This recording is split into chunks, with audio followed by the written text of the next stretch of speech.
All right, there we are. We are live. Welcome in, everybody. This is episode number 103 of the Calibrated live show.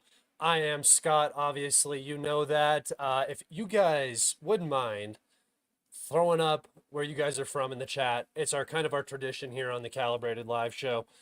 So go ahead and throw those up and let me see where you guys are from. It's like my favorite part of the live stream, in fact. And I am going to retweet my live stream on Twitter, and then we will get into it, guys. We have quite a bit to talk about as normal. I don't think I've ever come on here and said that. Actually, I have come on here and say that we don't have a lot to talk about, but today we actually do have a lot to talk about. We have a lot to get into. A lot going on in the Middle East, obviously. A ton going on in Ukraine on the front lines. But that's not going to change anytime soon. Every single time you guys come in here, there will be a lot going on the front lines in Ukraine. A lot is just happening and is going to continue to happen.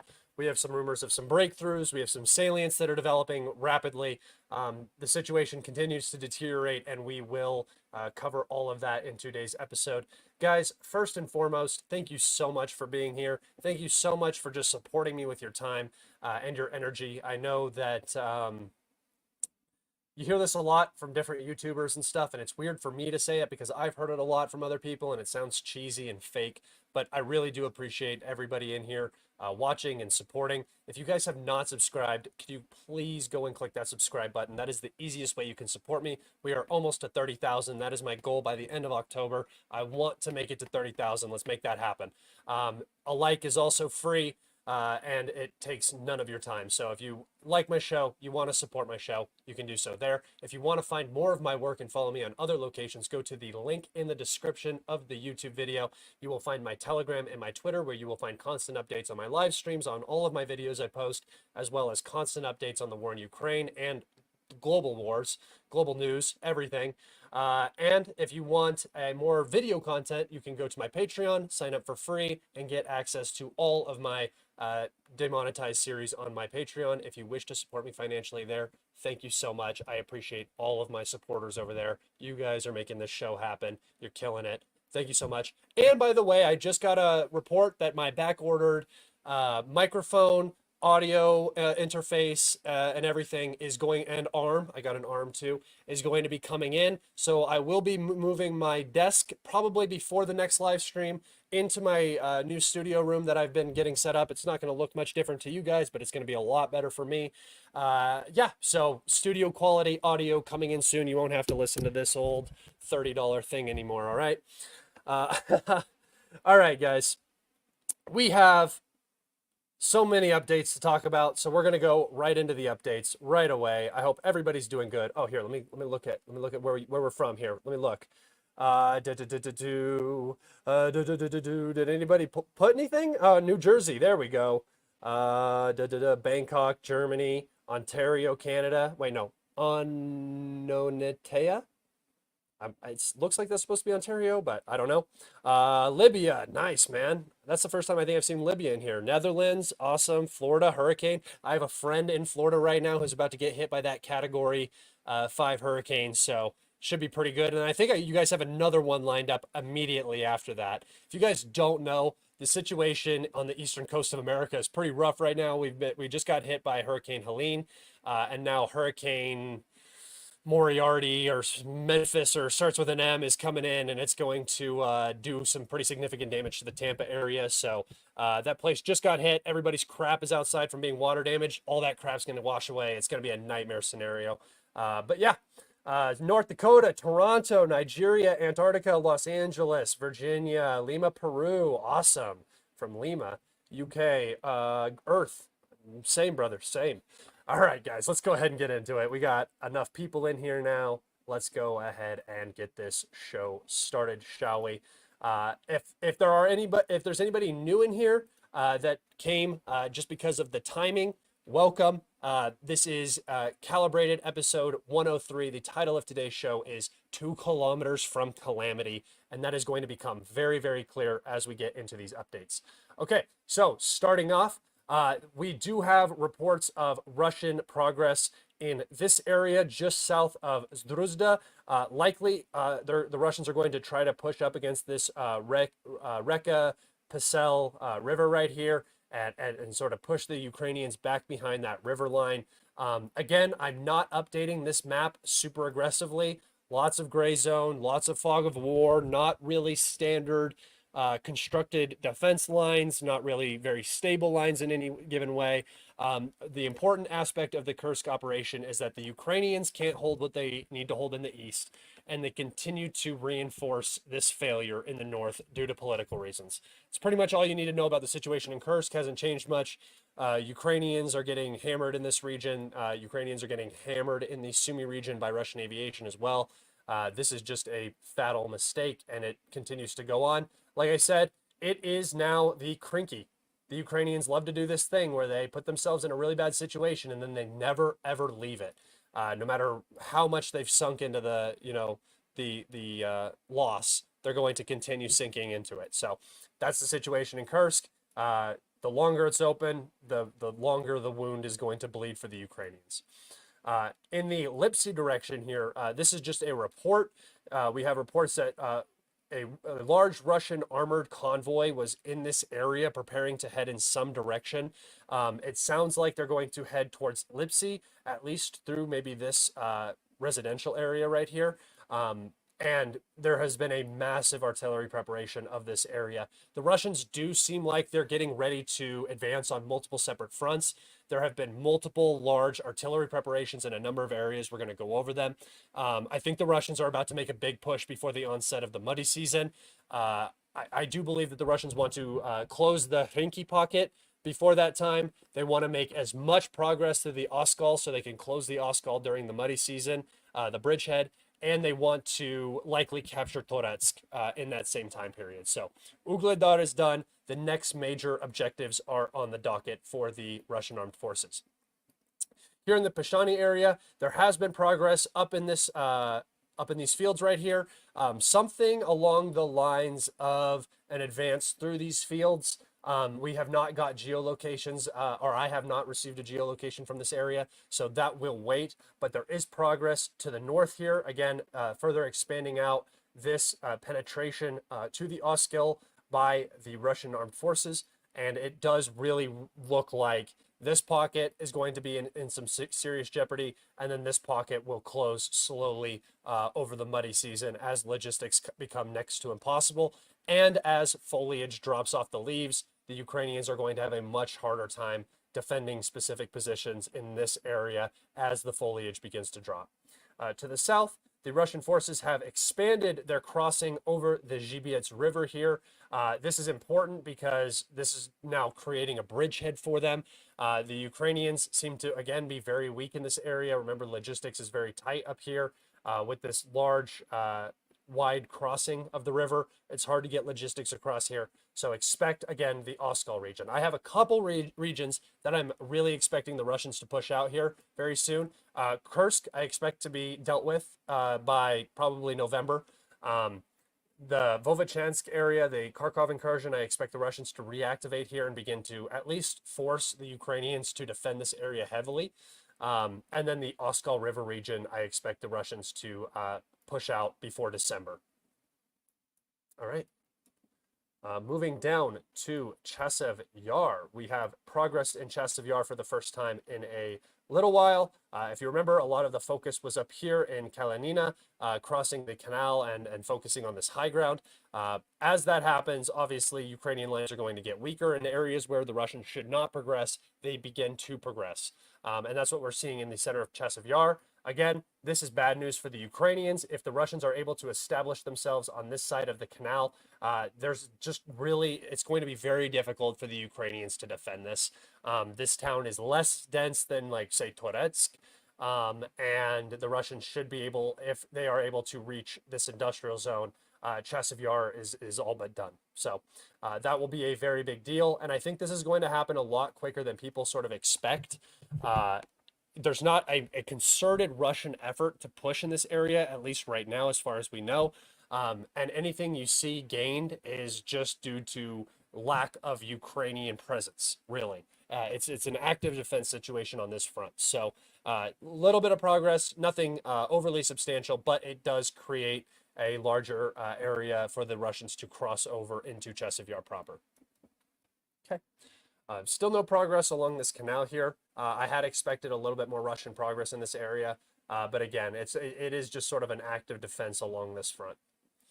All right, moving into Toretsk. We have a major update in the Toretsk area, guys. We can see that, let me preface this. A massive Russian artillery preparation occurred today. In this area, the Ukrainians got hammered very, very hard. The Russians have forced a breakthrough. Multiple sources are reporting it. I have put this into unconfirmed Russian control. It is reported that the Russians have reached at least the market and have entered into the market area. So that would mean that most likely this high-rise area has been captured along with this smaller residential area. It is also being reported now that the fighting is going on inside of this industrial mine here and up against this Terrakon. So my representation might be a little off, even as much as I have given the Russians here. There might be more that the Russians have captured. And we could definitely expect, first and foremost, this area, which is likely gray zone, to be filled in here in the coming days. And then if these Terrakons fall, Toretsk is doomed. So yeah, the situation is developing again here very quick. And the Ukrainians don't have the means to put out this fire.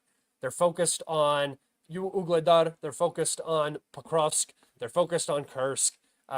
They just don't have the resources. This is what I'm talking about. The snowball is happening. We are in a collapse. This should not be occurring. This kind of penetration like this should not be happening in the way that it's happening. The Ukrainians should be able to attack on the flanks and disrupt this. They're not able to. They don't have the firepower to do so. And these are how these battles are going to go. They're going to get, I don't want to say lame, because I don't think that people dying in horrific urban battles, sprawling urban battles, is really exciting. But the Battle of Bakhmut was at least climatic. That's the word I'll use. These battles that you're going to see, the battles for Konstantinivka, Toretsk, Chasiv Yar, Kramatorsk, most likely Slavyansk, these are going to be very limp battles. They're going to be very subdued, just because there is not the vigor on the Ukrainian side to put up that kind of fight anymore. All right. This is, again, very, very, very, very, very bad news for the Ukrainians.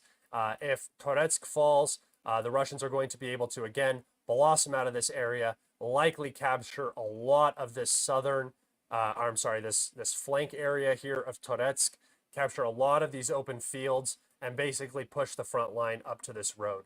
What we're looking at here is sort of the Novelske pocket situation again, where once the lines break, and this is the remaining line here, once this line breaks in Toretsk, there's not a lot to hold. And I will take us over actually to the topographical map, and we can kind of look at the situation as it is developing. Somebody said I needed to get an ad blocker. I don't know how to do that. I know it would take me 5 minutes to figure it out, but I am like the laziest person when it comes to that sort of stuff, like optional things, because the ads don't bother me at all. I just ignore them. So I will try to get an ad blocker, guys, so you don't have to be annoyed with my laziness. All right, so here is Toretsk. And you can see that the Russians already control the high ground. They already dominate it. So the Ukrainians are already in a horrible, horrible position here. And you see it just gets worse as you head to Konstantinivka, right? The Russians need to capture the high ground in Chasiv Yar. Obviously, that's where they're working. And they've already captured all of this high ground along this canal and on the southern end of Toretsk, or the eastern end of Toretsk. So, as I was saying, these Terrakons right here are the last remaining significant high ground. This one is over here, but it's very exposed and doesn't have easy logistics. This has a whole industrial facility around it. Once this falls, you can see that all these settlements here in the low ground will be captured very quickly. It's going to be impossible for the Ukrainians to defend. And zooming out at the bigger picture here, the Russians already have the high ground around Orchitny. The Russians have all of the high ground here. It's like you can see it's like a half circle of high ground, and the Russians control almost all of it. So zooming in, this is the flank that I was talking about. You can see that Orchitny is the high ground. It expands out a little ways, but the Russians will likely capture this area as soon as Toretsk falls. All right. Remember, if you guys have questions, go ahead and throw them up in chat. I look over at chat when I come back to it. I'm going back and forth from my map and stuff. I'm distracted. If you would like a question answered during the live stream, you guys can always ask through super chats. I answer every single super chat that gets asked. Doesn't matter what the question is. That is a way for you to get your question answered live on air. All right, moving back over to the map, the maparoni. Okay, moving down now to the Rinki pocket here. Guys, this situation is horrible. This is the bulk of my conversation today. I'm going to really be dissecting the situation in this pocket and giving you guys a very, very clear explanation of what's going on and what you're about to see transpire. If you guys paid attention to my Bakhmut predictions, to my Avdiivka predictions, to my summer counteroffensive predictions, to my Avdiivka predictions, to everything, my curse prediction, you guys would know that for pretty much the last year and a half, I've been pretty spot on, and that's not bragging. I haven't done anything special. I've simply looked at the calculus of the situation. I looked at the topography, and I looked at where the weakest points on the map are. And I'm inundated with all of this information all the time, so I have obviously an advantage when it comes to my predictions and stuff like that. But I just bet with the odds. It's nothing special, right? It's like picking the favorite in any given sporting event. All I had to do was sit back and say, the Russians are obviously pushing here. They're going to do the exact same thing they've done the last 3 times. The Ukrainians are going to do the exact same thing, and the Ukrainians are in a losing position, so they're probably going to lose, and I've been right. That's literally all I've done. This is not hard work. I have gotten some predictions spookily correct, but pretty much it's very clear what the goals are for the Russian armed forces. The whole map is pretty clear, really. And when we're looking at this pocket, it was very clear to me the moment it started what we were going to be seeing here. And I made a prediction a couple of days ago during my last live stream, and we can see that, oh, why is this? Yeah, so here we go. You can see that even in the green areas where I had not set up this prediction, you can see that the Russians are following it almost exactly. And it just makes sense. Again, we can just take a copy paste from a previous prediction that I made and apply it here, right? We know that the Russians love to follow the high ground, right? We also know that the Russians love to follow rail lines, right? They create a natural defilade. They are a good position to push along. It's hard to get logistics across them in general, so they just make a strong barrier, right?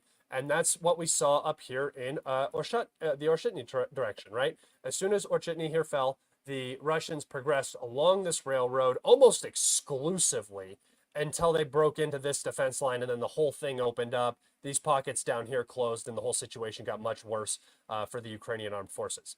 Same exact thing is going on down here. Nothing is different, guys. Follow the high ground, follow the significant geographical lines in the ground, basically, is what I would say. Rivers, valleys, man-made things such as berms, dams, railroads. That's the areas that they're just the safest to be around, and the Russian military really likes to push along those defining objects. So here in Sukrin, the Russian armed forces have captured all of the poultry farms here. This puts Kremina Balka into a very, very difficult position. Actually, if you zoom in on this, there's like 4 houses. So it's already in a difficult position. It's more of just a name on a map, but Ukrainian positions in this area are in a very difficult position as the Russians have secured, again, all of the high ground in this area.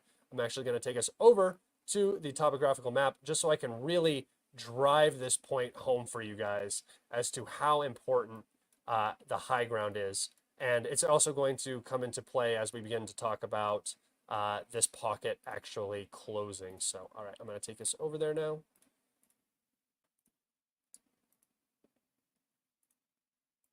right here. So we can see that this is Ukrainsk up to the north. Here is that poultry farm that was just captured. The Russians already control a majority of the high ground. Here's the mine that they're in control of, and even this little bit of high ground they also control. The Ukrainians have a very advantageous position here in Hrinki and this industrial zone where they do have a natural high ground and an artificial high ground to utilize. But these positions are meant to defend from the east, right?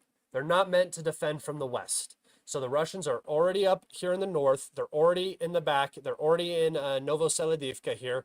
And we are miles, kilometers away from this pocket becoming a complete and total rout.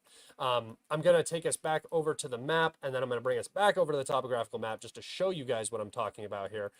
So in terms of logistics, this is the key, right? It looks like there's a lot of area here, right? The Ukrainians could still defend this. They could push the Russians back. They still have 4 miles-ish, 4 miles of territory to cross, something like 7 kilometers, right? Yeah, something like 7 kilometers. So it's not like the tightest area in terms of exit, but if we look up here, the Russians have interdicted these logistics lines into Hrinki.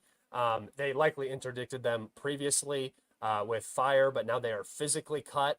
The only remaining supply route to this entire pocket must travel from Beretsky right here all the way to these fortified lines on the Vuhledar River. And some areas, I don't know if there is a Ukrainian presence back here, but we're talking from anywhere from 10 to 13 kilometers deep into this salient. Guys, this is a tactical and will become a strategic nightmare for the AFU. I do not understand where resources are being applied. The situation must be so much worse than even my analysis points out, because this should not be happening in this area of the front. And it is. And the Russians are just progressing and progressing, and they're not stopping, and it's coming day after day. The Ukrainians, I mean, this is literally since Friday that this has happened. This was the weekend right here. And this was actually 1, 2, 3, 4 separate updates. So the Russians are moving very, very quick in this area. And down here, we can see that the only road that comes in logistically is from Kharkove or from, Pokrovsk up here or whatever. You can see Pokrovsk up here, the road. They have to take this back road all the way down through Andrivka, and then they can come in. And the only way they can get in on the only paved road right here is along the reservoir and up into this fortification right here. This is at a crossroads. They can also come down through this way, but it's all along the reservoir right here, right? So they have to follow the reservoir into this industrial zone, which is their natural high ground, and then reinforce and supply this entire pocket over here. And the problem is very clear with this. It is so blatantly apparent. I don't know. I'm just at a loss for what the AFU is even trying to do at this point, because they're not making any clear decisions. It's death by indecision at this point. Retreat and save your manpower and do a very fluid defense. That's fine. Don't retreat. Hold every inch for as long as possible. But you have to do that. You can't eventually let the Russians push in and win. If you're going to hold Bakhmut, you have to hold it. You have to commit everything you possibly can to hold it, and that's the battle that you choose, right? Ukrainians didn't do that. They've never one time fully committed to doing anything in this entire conflict, right?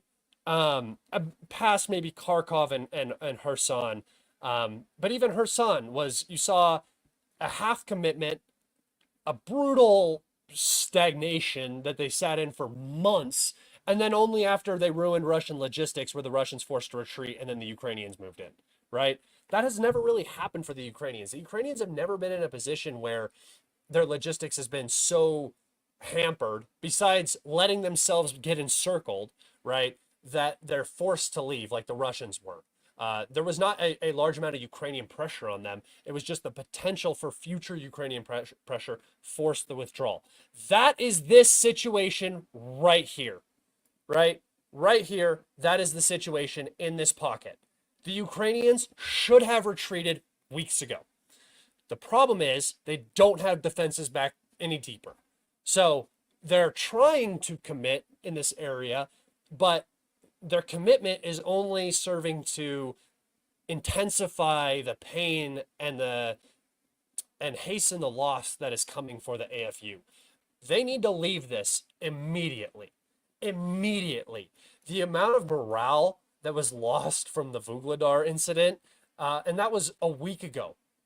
It seems like a month ago, but Vuhledar fell like a week ago. It was like last Monday I was talking about this on my live stream. Now, the whole situation down here has changed. Morale is collapsed in the southern front, and it is the same thing is going to happen here when you leave more troops in this area. This pocket is way more populated than Vuhledar was. This area is large. This is a pretty large town, right? This is significant, right? This is like bigger than Seledove, and the Russians are having a very difficult time getting through Seledove. So this is very serious. There are a lot of pre-prepared fortifications. There are a lot of Ukrainians in here defending this pocket, and this is happening on the backside. And if you look here, the reason why I said 2 kilometers to Calamity is because if we go from the southernmost point, you're talking, there's 1 kilometer, 2 kilometers right there. 2 kilometers away, let's just say this tree line. So 1.39 miles, which is a little over 2 kilometers, I'm pretty sure. If you look at this, that's the logistics cut, right? That's logistics cut, or at least logistics is so hampered and the ability to retreat is next to impossible. This turns into a rout. The AFU cannot afford this right now. If there is a rout here, if there is a serious encirclement that results in a massive amount of manpower loss and you know, a road of life becomes a road of death, I think that this will be the ceiling moment for the AFU in the East, because after this, there's nothing. The reason why they're holding this pocket, the reason why they are currently, you know, 12 kilometers deep in a salient is because there's nothing left. There's nothing left, and they know it. They know it. After Seledove falls, after Hinki and Kharkove fall right here, which Kharkove will fall very quickly after this falls. It's not meant to be alone. Again, it is a logistics hub. It's not a defensive position. They do have some strong fortifications around the outside, but it's isolated, right? And if the Russians can get down on the backside here on this western flank and cut this road, logistics are cut. And Kharkove falls. And then there's nothing, guys. And you can go check out my map. You can do your own research. Look at the towns. The next biggest town is Andrivka, and it is nothing. It's like literally individual farm plots. It's nothing. There's nothing out here. There's nothing. Here's another big town. It's like 500 people. I mean, these are like, there's like 6 houses on each of these blocks, right? They're all on acreage of land. There's just nothing out here. There's nothing. So get ready, because when this pocket collapses, the Ukrainians are going to have an extremely difficult time managing this situation at all. I'm expecting some very, very, very big retreats here. I don't mean routes. I don't mean collapses. I mean actual retreats where the Ukrainians are forced to pull back massively without attriting any Russian forces coming in. I think you're going to see it in this pocket. I think the situation here is dire. Like I said, if the AFU makes the opposite decision of what my prediction is right now, it's worse. It's so much worse if they lose this and the manpower that is holding it. That is going to crush morale. It is going to create a massive hole where they already have a massive hole from the 72nd, the 123rd. Now they're going to lose the units that are in this area. I mean, it's it's going to be a complete nightmare in the southern direction. I also expect a similar retreat from the Toretsk area. This salient is becoming pretty nightmarish for the Ukrainians if it is actually being held. And then, like I said, up here, I expect a retreat from the Kursk area eventually. This is my least confident because the Ukrainians have this habit of staying in places just way too long, and I think this one has a lot more PR attached to it. But this is the big one, guys. I think that the Oskol, this salient on the Oskol up to Kupiansk, and a lot of this is going to see either the Ukrainians pushed out rather quickly by the Russians or an actual retreat, because this is the one area where if the Ukrainians retreat, they will actually benefit. There is no point in holding this. Same with Kursk, but there is no point in holding this anymore. You are never going to reach Svatove. You are never going to reach Kremena. You are never going to utilize any of this bridgehead. This bridgehead is a complete waste of time. It is a complete waste of energy. And if the Ukrainians retreat, they get a better line of defense. So this is the area where I think the Ukrainians should retreat to conserve manpower, building a strong defensive line here around Liman, up to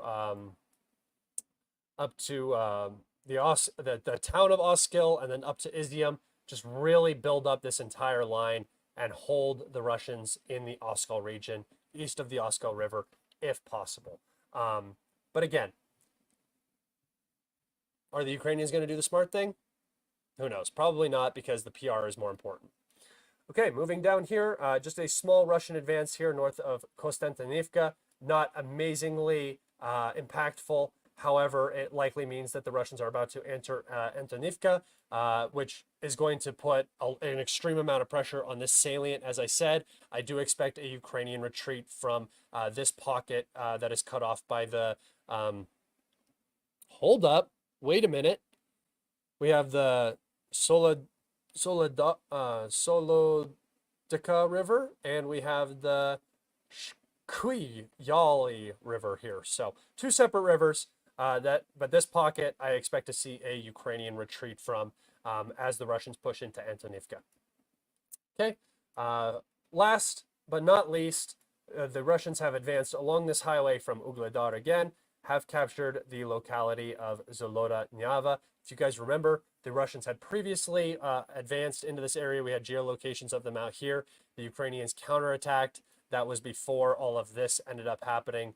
And now the Russians have moved back into this locality, and there is now nothing standing in between them and Velika Novoselka. Guys, remember where my prediction is coming from. Not the Ukrainian retreat prediction, that's separate. I think we are about to see some activation along this line, either Velika Novoselka, Polyai, Orehiv, or directly up into Zaporozhye. We are already seeing movements in the direction of Velika Novoselka and in the direction of Zaporozhye.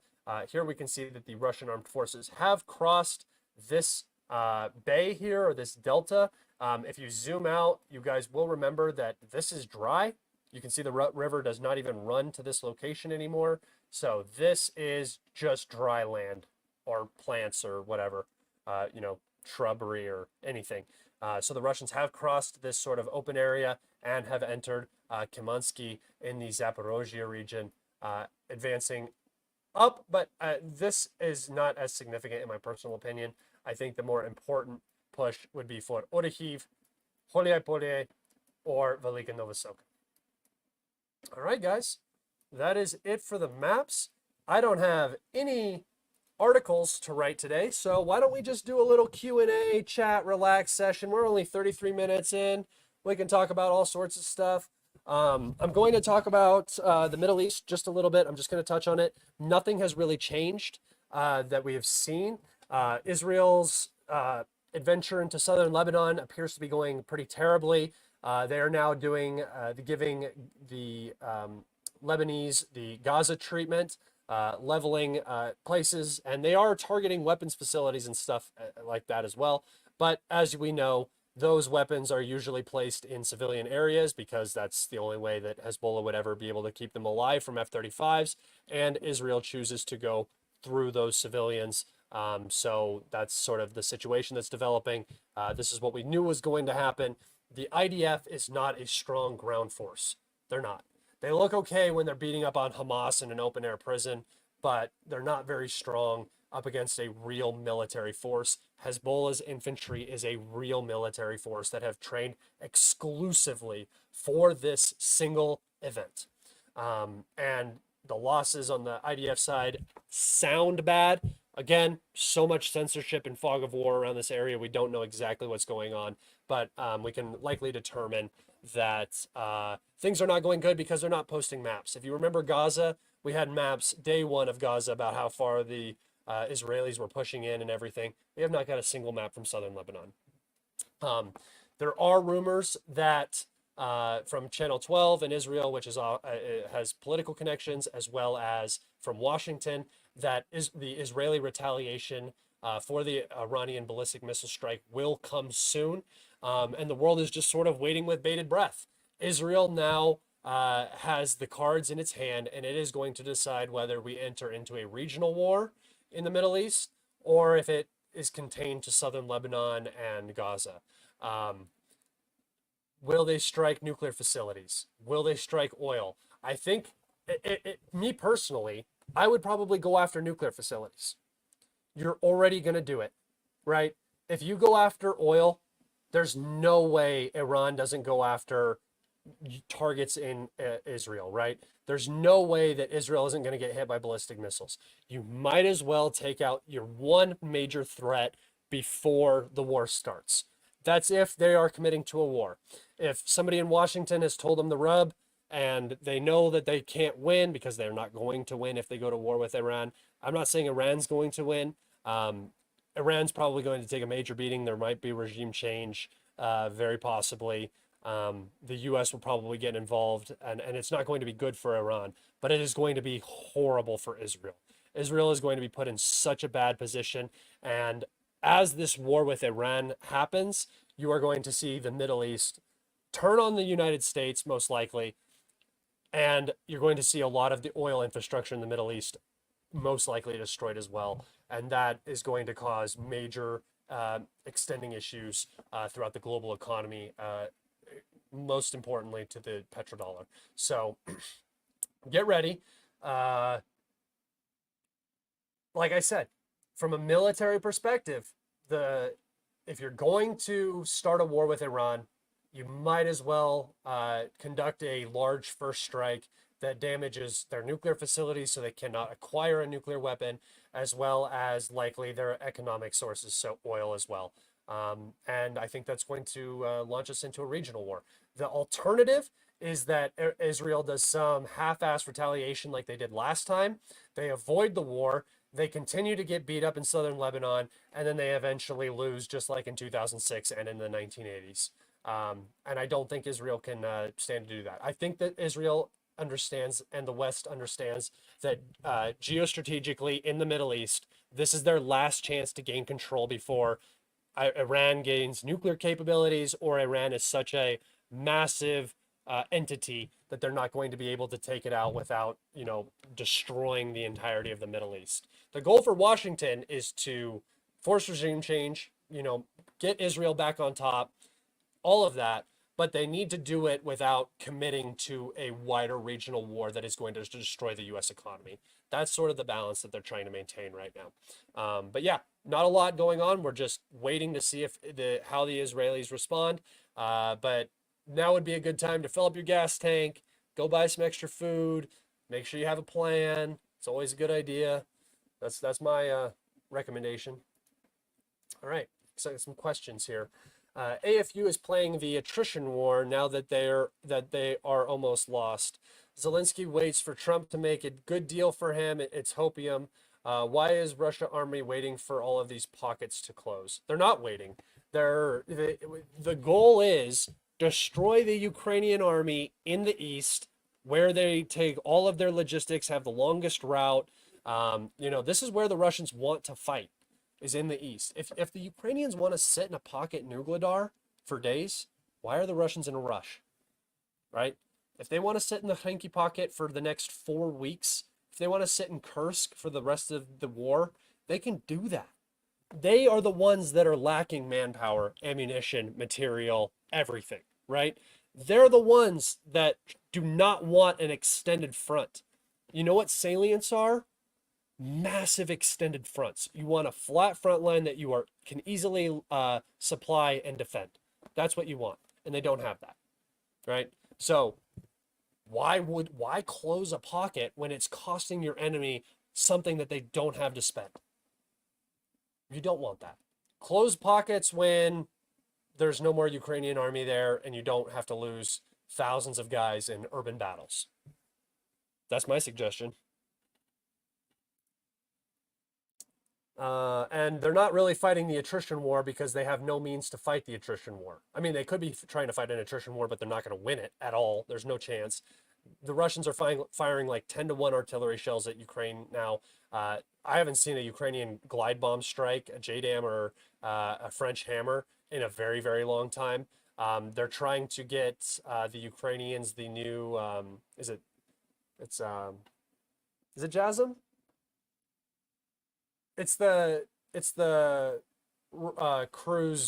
cruise bomb. It has a 170-kilometer range. It's nothing new. It's just an additional glide munition, basically a PGM for the Ukrainians to utilize on the F-16s and stuff like that. But we haven't. I mean, the air power is gone, the manpower is gone, the ammunition is gone. The only thing that they're doing now is inserting green conscripts or mobilized individuals into trenches that are dying. And that's how they're holding the line right now. And it won't last. Morale won't last. Domestically, the situation is going to deteriorate. Norway has just come out and said that they're cutting their budget for Ukraine in half next year, which is a death sentence for Ukraine, right? It's going to happen from all of the countries in NATO. Their economies are starting to hurt. So yeah, that's kind of just kind of the situation there. Let the Ukrainians sit in whatever pockets they want to sit in. Totally unrelated, but why do you think the Russians are killing random civilians around the Kherson region with drones? I honestly don't know. This is the first time we've seen this. I've actually been following this. There's a guy who's doing a very good series on Twitter on this. 3MB14 is his username, I'm pretty sure. Anyway, he has been geolocating a lot of these, and it appears that the Russian armed forces now have basically a no-go zone within 10 kilometers of the Dnieper River, which includes I say 10 kilometers, drone range from the Russians on the eastern bank to the western bank. Have some sort of no-go zone where anything that moves in the region is getting hit. This includes, the issue is that the Ukrainians intermingle with civilians all the time, right? This is what I talked about. Israel will go through those civilians if you hide around them. For the majority of the war, the Russians have avoided striking Ukrainian positions that could potentially cause massive collateral damage, right? And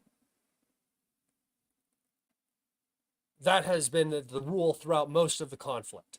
Now, however, we're beginning to see the a Russian unit in this region dropping VOG grenades on any vehicle moving around in the region. And I think that there's a couple reasons for this. Number one, let me just preface this by saying you could just have bad individuals doing bad things and this is not sanctioned. That could be the first thing, right? I don't necessarily think that's true. The videos are getting posted. The Russians have pretty good OPSEC when it comes to this stuff. It seems like this is slightly deliberate, and it would be a war crime. So it's a war, guys. There are war crimes on both sides, right? And I think that the reason they're doing this is they want to begin operations into Kherson. Again, they want to cross back over the river, and the way they need to do that is by removing the civilian population from the city. The Ukrainians want that civilian population to stay. They want to turn it into another thing. But if you look at it, it's literally on the front line. There are no other areas in Ukraine where the front line is that close to civilians that, if you choose to stay in an area, that's one thing. If you choose to stay in Chasiv Yar and you're like, I'm waiting for the Russians, that's one thing. All the Russians that were in Kherson that wanted to leave have left, right? They left when the Russians left. Any Ukrainians that wanted to leave can leave. The people that are staying are either being kept there or they are staying because those are their homes, which is okay. But you have to accept some amount of responsibility when you're in an active war zone that the enemy or any adversary on either side may begin to strike those areas because there are enemies present or, AFU or Russians present in that area. So I think that what the Russians are trying to do here is sort of evacuate at least the bank area so they can start dropping glide bombs heavily, really just start pounding Ukrainian positions because the Ukrainians on that side of Kherson are incredibly weak. If the Russians can get across, again, it's going to create this major political issue on top of a sort of a military issue, right? It's going to be hard for the Russians to cross massively and set up logistics. It was their problem last time, but sort of a reverse Krinky for the Russians, where the Ukrainians don't have the means to actually prevent the Russian DRG units from expanding out and actually gaining control. So I think that's sort of what the situation is there. My money is on Velika Novosilka. Yeah, I think so too. I think that is the most important, and it ties into the east. So yeah, I do think Velika Novosilka will be captured. That was one of those southern, it's southern on S, but it's on the Zaporozhye line. Question on Iran having undeclared nukes. Always a possibility. They've been saying since 2003 that Iran is 2 weeks away from having a nuke. 3 months, 2 months, 1 month away, 2 weeks away, 3 weeks away. They're 5 days from getting a nuke. They've been in that position for 21 years. So if we see a nuke go off, that's how we know that the Iranians got a nuke. Or if they start claiming that they got a nuke, that's how we know they got a nuke. I wouldn't be paying attention to earthquakes and stuff like that. Possible that they're doing underground nuclear testing, but you're not going to know until you know, right? So I think it would be a very smart idea for them to get a nuke if they can acquire a nuke before the Israelis try to destroy all of their facilities. That's what keeps states alive, right? There's a reason why North Korea is still kicking. They got nukes. Thank you for your super sticker. I appreciate that very much. All right, guys. If you have some questions, go ahead and throw them up in chat, and I might get to them. Israel has undeclared nukes, so why can't Iran? Because the U.S. is Israel's ally. That's why. Life isn't fair. Question. How will a event go when the West eventually stops supplying Ukraine? So I don't know if the West is ever going to stop supplying Ukraine. If Trump gets in, potentially. But if Kamala wins, we could just see a $300 million aid package every couple of weeks until the Ukrainians collapse, and then the U.S. will say we did everything we could. I think that that's more realistic. I don't think one day it's just going to stop and be cut. But if that happens, the Ukrainians will probably have to come to the negotiating table or outright lose. When will Ukraine run out of artillery since they only have 350 pieces left? I don't know where you got that number from. They are running out of artillery pieces. They talk about it. They have a lack of ammunition, but I don't know where that number came from for you exactly. Question, what will be the next Wunderwaffen? None. The F-16s was the last thing. There's nothing else to give. There's literally nothing else. JASM, maybe. You give an extended range missile, but outside of that, nothing. And we saw how the last 4 extended range missiles that were given to Ukraine were used. Didn't do anything.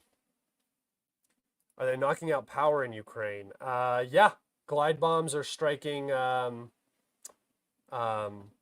substations all the time, especially in Zaporozhye and Sumy region. They're hitting it hard. Not so much the generation. I think they're still waiting a little bit. Still waiting for winter to come around, the cold season to start. But yeah, no, the power situation in Ukraine is already very poor. They might not make it through the winter if the Russians don't do anything alone. I mean, they'll make it through the winter, but they might struggle, have considerable rolling blackouts. It's not what you want in the middle of a war. How long at a Diddy party do you last before you begin applying the baby oil? I think they give you one when you walk in. He had like 2,000 of them, right? They just hand one to you. It's like a party gift. And then you can just slide around. He's got tile all over his house, and you can just slip and slide. You never been to a Diddy party, dude? Come on. Yeah, no tomahawks will be given. The system doesn't conform with Ukrainian needs at all. Go ahead and get some questions in, guys.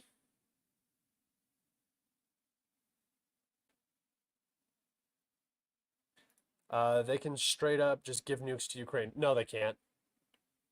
That would just be the start of a war. That would the Russians would literally destroy Kiev. You can there's no if there was even a hint that the Ukrainian regime was going to get nukes, the Russians would probably use a tactical nuke. And they would be more than within their legitimate, nuclear doctrine to do so. Channel reported again. Thanks, homie. Keep reporting me for just telling the truth. Stay mad. Cry more.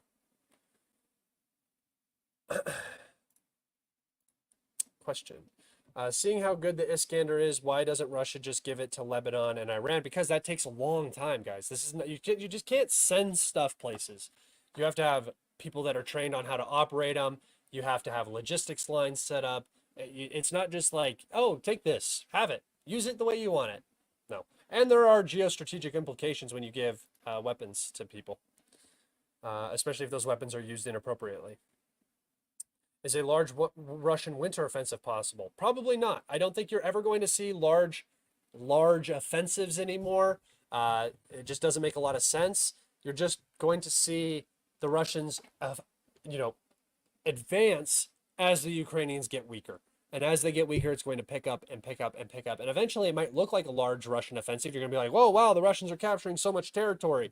But there's not really an offensive going on. All the fighting has been done over the last 3 years, right? The Russians have destroyed how many Ukrainian armies?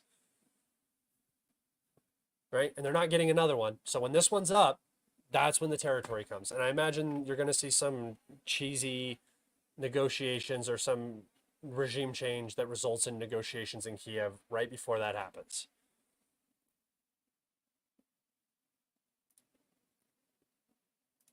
What are the odds of Israel being crazy enough to use nukes? I've just said, I was just talking about this, I think. The second Iran responds to whatever Israeli response is coming in the next few days, if they do, I think Israel will use nukes after that. I think that the Iranian response will have to be a response so intense such that Israel will have no choice but to utilize nuclear weapons to hit things like hardened facilities, and just take out all of Iran's capabilities before Iran, levels all of Israel's infrastructure. And that's what is going to happen. The second you start to see generation facilities hit in Israel, the situation is going to get very, very, very bad domestically for Israel. That's what we're looking at, and it's why I'm hoping that we're not going to see a wider war. I'm really hoping that the U.S. comes in and offers some massive deal to the Israelis to prevent this escalation, basically blackmailing us into giving them stuff or money or whatever, so that they don't attack Iran and start a wider regional war. But Bibi has been talking about this since 1996. This was part of the global war on terror. This has been 30 years in the making, guys. And I really do think that we are about to see the kickoff of a very large regional war in the Middle East. All right. Good questions today, guys. You guys are killing it. Wouldn't nukes destroy Israel politically? What, are they not already destroyed politically? Who's going to be upset? The United States? If that happens, Lindsey Graham's going to be on his knees in front of Bibi, mouth open. That's what's going to happen. Dude, we don't care. They're the only people they have to be politically connected to is the United States. They are actively committing a genocide in Gaza, an ethnic cleansing. They are ruthlessly bombing Lebanon, which, by the way, it's okay when we invade other countries, but when Russia does it, it's bad. It's bad. And even when Russia does it in a much larger state, in a much larger war, and kills far less civilians, they're still the bad guys, but Israel's the good guys.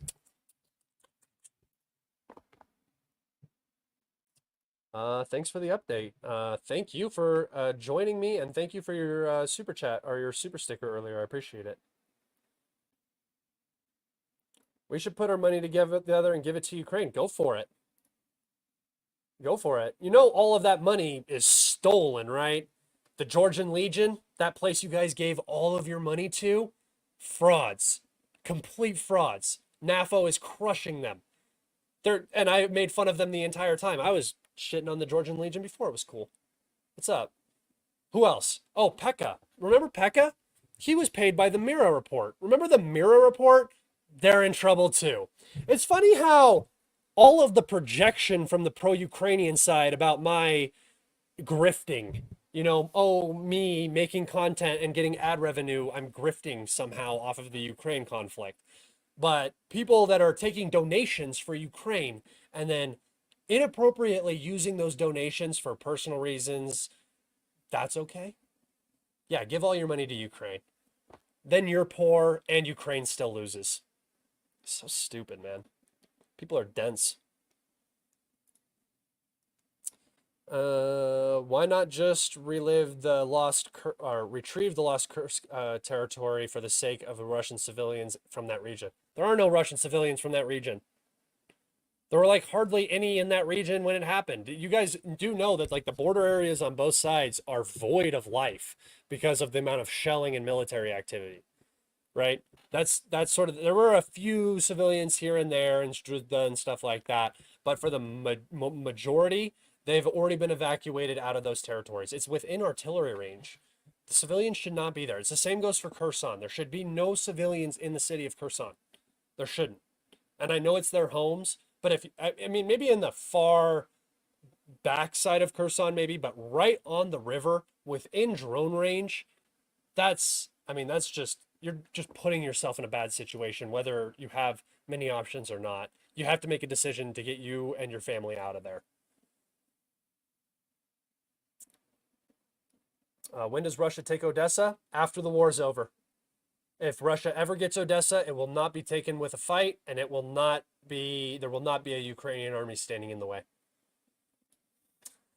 Why do you think China isn't using the chance right now to take Taiwan? Because they don't need to, guys. You guys, you're falling into this trap where you hear Western propaganda, right? The Western propaganda is Russia wants to take Ukraine. The Western propaganda is Iran wants to destroy Israel. The Western propaganda is China wants to invade Taiwan. No, they don't. That is going to get their people killed. That is going to get their country sanctioned. If they can do it without those means, they are going to. The Russians wanted a diplomatic solution in March of 2022. They wanted a diplomatic solution basically all the way up until this last summer. That was their final straw.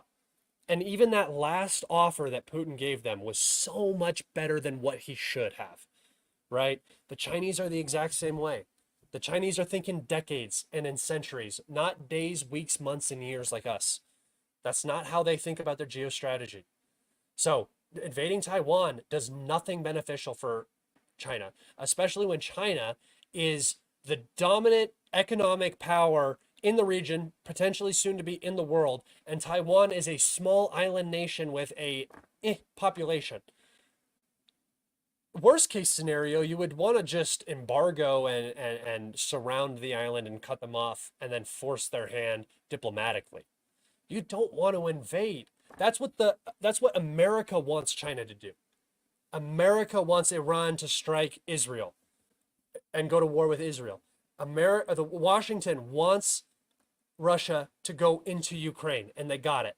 and they forced it and they made it happen, right?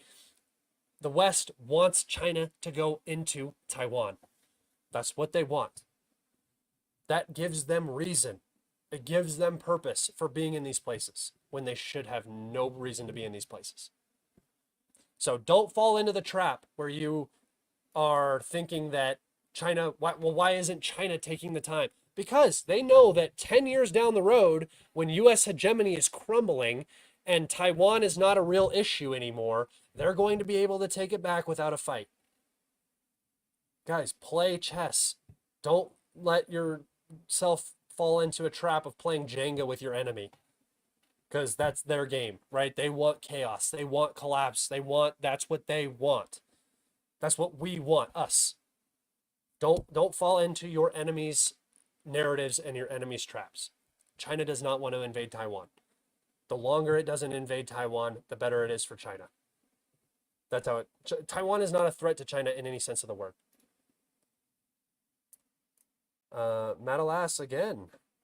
$750 for Americans, but now we're giving money to Lebanon victims. How about sending weapons to? How about we stop sending weapons to Israel? They're doing all three, which is crazy. Where is this money coming from? I don't know. But yeah, $750 to America through the FEMA program. By the way, that is a loan.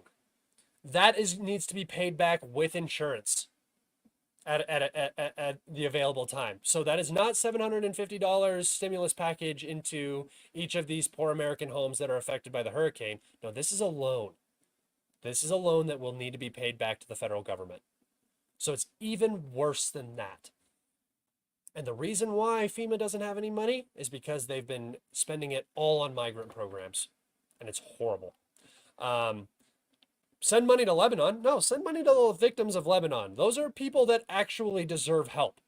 They've had a rough go of it over the last couple decades, and they do need our support. But don't send more money and weapons to Israel, right? You shouldn't be funding the problem and then, paying to solve the problem at the same time. That's so stupid. Yeah. Hope that answered your question. Happy False Flag Day. I'm not going to touch that.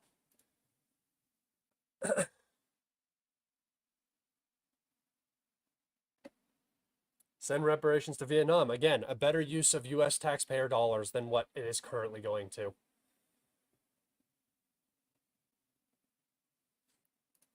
Isn't Denny's so great at war mapping? Question, is that with interest? It might most likely will, and it's with whatever interest rate you can get on a mortgage. So it's like 9% interest rate or probably like 14% interest rate for some of those backwoods Appalachians. What about the poor Ukrainians that had their homes destroyed? It sucks. Negotiate and end the war on your territory like you should have done, or not you, but Ukraine should have done in March of 2022. Don't go along with the West and start a war in your country that will lead your country to devastation in the beginning, right? And by the way, if you want to talk about destroying homes, Russia has done so little damage overall to the entirety of Ukraine. You can talk about Mariupol, you can talk about Severodonetsk, Bakhmut, Vovchansk, Avdiivka, and those aren't even in the top 50 biggest cities in the country. Ukrainians still have power, which is crazy after 3 years of war. They still have sewage, they still have internet, they still have all of these accommodations that the people of Gaza didn't have before the war started, right? And now they have nothing. It's flat. Kiev still has nightclubs open. If you're a woman in Kiev, you don't even really know the war's going on except the occasional siren that kicks on. That's the difference. And if you're too thick in your skull to be able to open your eyes and see that, you don't even have to see it. Go look at the statistics. Look at how many civilian casualties have happened in Ukraine over the last 3 years of high-intensity warfare. The Russians are dropping more bombs, firing more artillery shells, more missiles than the Israelis could possibly imagine in their wildest wet dreams, right? And somehow the Israelis have killed over I think something over like 30,000 more civilians in Gaza alone than Russia has in all of Ukraine over 3 years. We're looking at about 30,000 civilian casualties in Ukraine, and a lot of those came right at the beginning, too. It slowed down tremendously. In Gaza, we have over 50,000 for sure, probably closer to 100,000. They brought back polio. They made the situation so deplorable in Gaza, they brought back polio. But yes, you're right. What about the Ukrainian homes? Don't coup foreign governments and we don't have to worry about Ukrainian homes being destroyed. God damn, dude. People are just so stupid.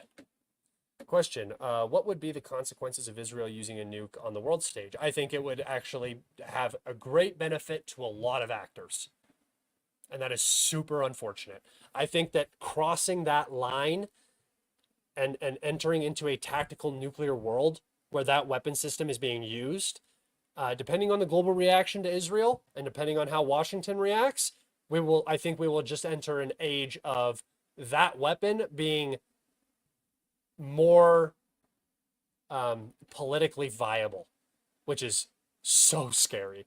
But according to U.S. military doctrine, tactical nukes are a necessity in any near-peer engagement. We can't stand up to China or Russia militarily with our ground forces. So it would be, the first salvo of missiles would hit U.S. bases. U.S. would respond with tactical nukes. There's just no way around it. Or other way around. Exact same situation. I think some people in Washington want Israel to use a tactical nuclear weapon.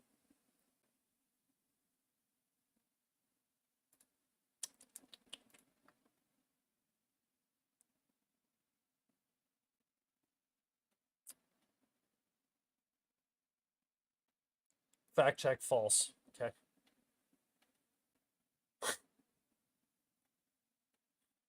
It's funny. Nothing ever happens. True. Except on October 1st when something did happen. Right? Nothing ever happens, crew. Okay, last question here. Is it true that Russia has conventional weapons that are comparable to nukes? No.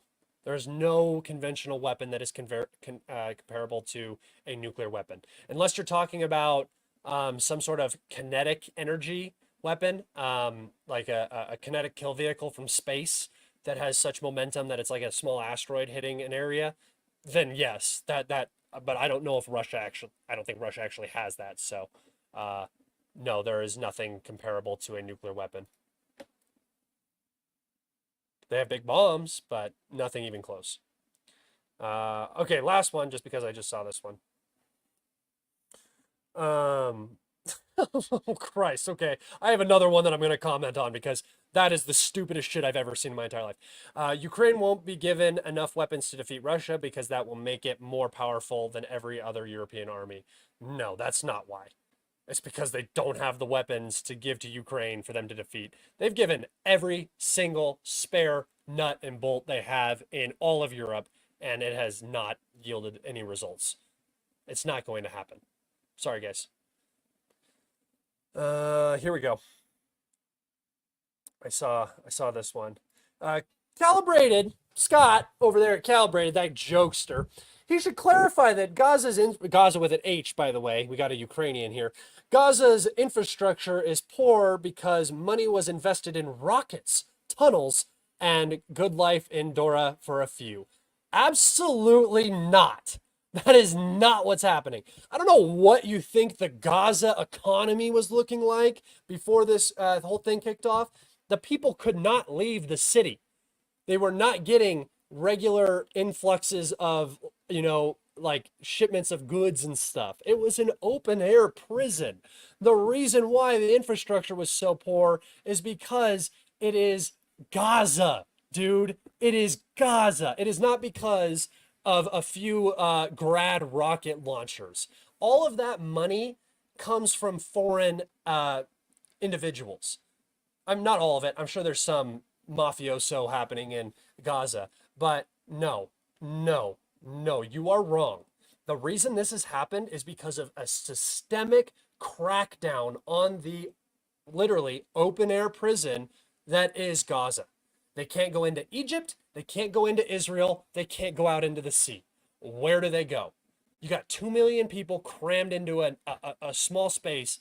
They don't have proper building materials. They don't have proper building equipment. What are you expecting them to do?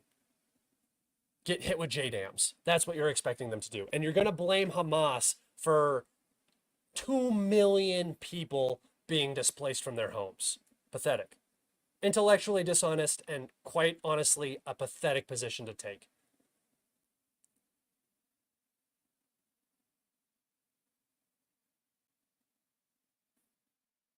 Oh, and look, Jim Smith. Jim Smith. It's always these random names. Jim Smith, and let's see.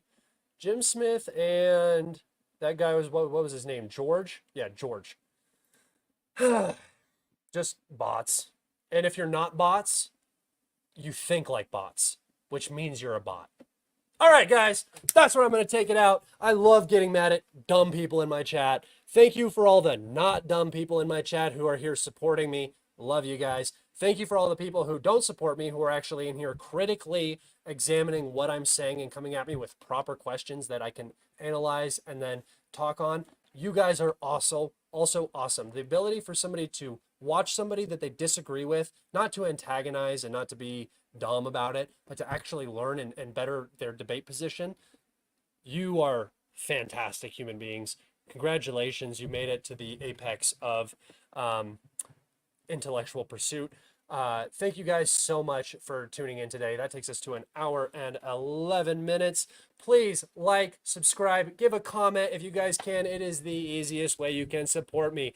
Go check out my Patreon for the Demonetized series. Go follow me on Telegram, Twitter, Rockfin, Blue Shoe, whatever all of those other ones are that the Duran says, Rumble, Odyssey, MySpace.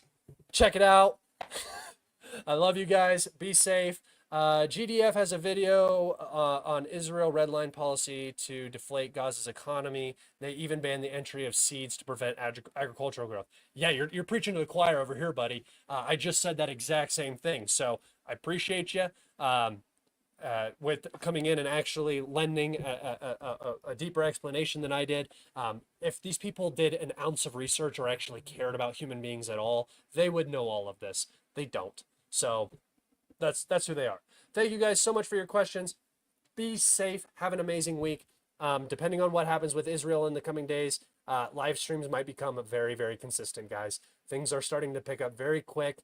And yeah, I'm excited to bring you all of the news and all of the reporting I can.